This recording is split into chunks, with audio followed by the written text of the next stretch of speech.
Enchantée, merci de nous recevoir donc Rosalie.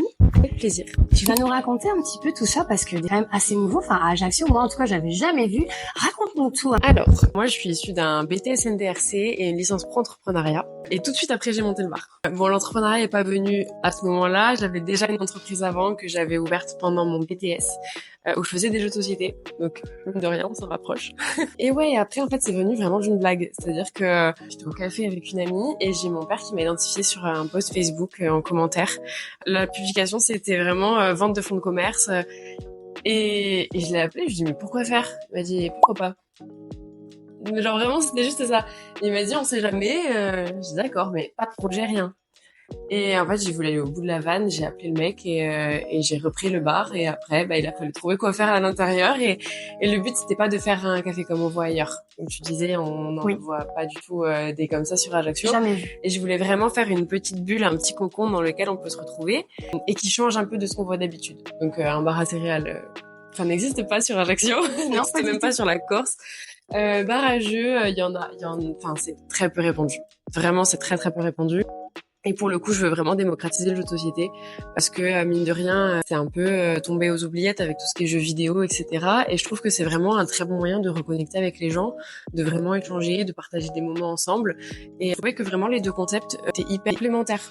On retrouve un peu le côté très nostalgique, retour à l'enfance des céréales, qui est pour le petit déjeuner goûter les repas les plus conviviaux qu'on puisse avoir dans la journée. Et le jeu de société qui, pareil, match super bien avec ce repas-là. Pour le coup, il n'y a pas de meilleur moment pour faire un jeu de société que pendant le goûter. C'est vraiment au service de la convivialité et de l'authenticité que je veux retrouver au sein de mon établissement. C'est le bon mélange de tout. Un bol de céréales, en fait, qu'on va mélanger. Voilà, exactement, c'est tout le concept. Alors, quelle est la clientèle que tu reçois? Quelles sont les personnes qui viennent dans ton établissement? Alors, l'avantage avec ce concept-là, c'est que j'ai vraiment de tous les âges. Je vais avoir aussi bien du très jeune que du très âgé. Mais en majorité, on est sur du 20-30 ans. Entre 20 et 30. Mezzavie. À la place de l'ancienne orge au blanc, c'est route de Mezzavie. De toute façon, on peut pas me manquer. J'ai une grande enseigne rose. Anecdote un peu foireuse. À la base, c'est le nom d'un personnage dans un jeu vidéo auquel je jouais beaucoup avec mon grand-père et mon frère quand j'étais plus jeune. Et j'étais tombée amoureuse de ce prénom à ce moment-là. Et en fait, je suis aperçue vraiment il y a 6 mois, hein. C'est hyper frais. Je suis ouvert le bar il y a 2 ans et des brouettes, donc je m'en suis aperçue bien après qu'en fait le personnage s'appelait pas Rosalie, s'appelait Rosabelle. Donc un peu foireux, mais vu que dans le jeu vidéo elle l'appelle Rosie, j'ai fait un petit mélange de tout et dans ma tête elle s'appelait comme ça, il y avait pas d'autre alternative et pas du tout. Donc anecdote foireuse, je l'ai appelée comme ça pour ça et c'est même pas la bonne excuse. C'est génial, on adore, c'est vraiment c'est incroyable. C'est hyper foireux. Incroyable. Même pas forcément ouais, je sais pas, mais ça me matchait avec la vibe. On a bien compris, céréales à bloc. Mais est-ce qu'on a que ça ou est-ce que tu proposes d'autres choses? Non, il y a céréales, j'ai des gaufres. Après, en tout ce qui est boisson, donc si on reste sur l'après-midi, je vais avoir tout ce qui est café, thé, soft, cocktail sans alcool. Et passé une certaine heure, je vais avoir cocktail tout court. Je vais avoir bière, vin, etc. Oui, d'ailleurs, j'ai eu l'occasion de goûter à un de tes merveilleux cocktails. Donc, tu nous fais des préparations. En fait, tu n'as pas de carte, hein, c'est ça? J'ai pas de carte de cocktail. Je fais vraiment en fonction des goûts des gens. Donc, généralement, on me laisse beaucoup carte blanche. Vraiment, on peut te faire confiance parce que c'est incroyable. Je me trompe rarement, c'est vrai. Ouais. Et donc, bien sûr, des cocktails avec alcool, avec modération ou sans alcool, évidemment. Beaucoup de soirées et ateliers. C'est justement de faire découvrir un maximum de choses aux gens, de faire beaucoup de concepts qu'on trouve pas sur Ajaccio. Je me dis, je suis déjà partie tellement loin avec le bar à céréales que maintenant je peux faire ce que je veux, ça choquera personne. Tous les trucs qui me font kiffer. Hein.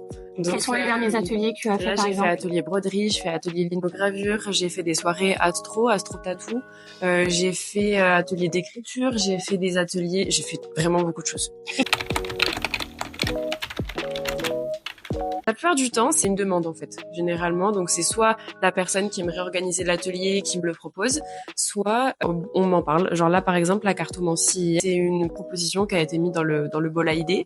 Et j'ai mis une story, les gens étaient partants, on a fait la soirée, ça s'est super bien passé. C'est très rare que ce soit moi qui démarche, mais ça a déjà été le cas. Par exemple, pour l'atelier broderie, c'est moi qui proposais à Anna Riemann de le faire.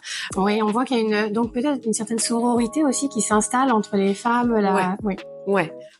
L'objectif, c'est de proposer aux gens des activités qu'ils n'ont pas forcément l'habitude de faire.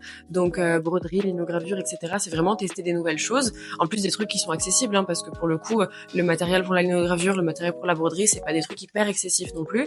Donc, c'est largement à la portée de tout le monde. Ça fait une petite initiation, etc.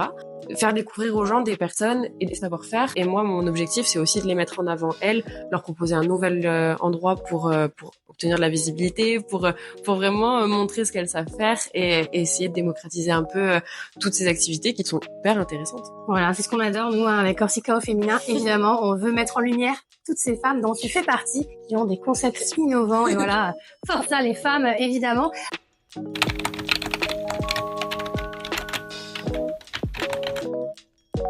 Mais il faut le faire.